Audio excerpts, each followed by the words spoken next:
నమస్తే అన్న, నేను మాట్లాడేది ఇప్పుడైనా ఇళ్ల గురించి మాట్లాడతా, వేరే టాపిక్ అంటూ ఏం లేదు. కాకపోతే రేవంత్ రెడ్డి సార్ ఒక వీడియో చూసిన, నేను ఇప్పుడే చూసిన. అది నమ్మిస్తే బాగా మోసం చేయగలుగుతారంట, నమ్మియాలంట ఫస్ట్.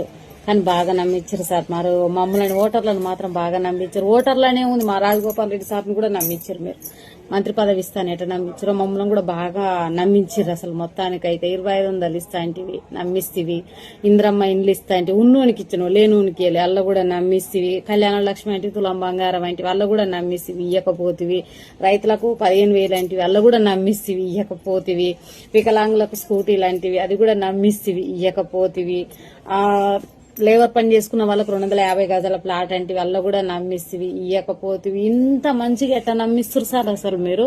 కానీ ఓటర్లని నేను నమ్ముకున్న వాళ్ళని ఇంత ఘనంగా నమ్మించారు కదా. కానీ ఆ నమ్మకం పోయిందనుకో పుట్టగతులు లేకుండా పోతావు నువ్వు.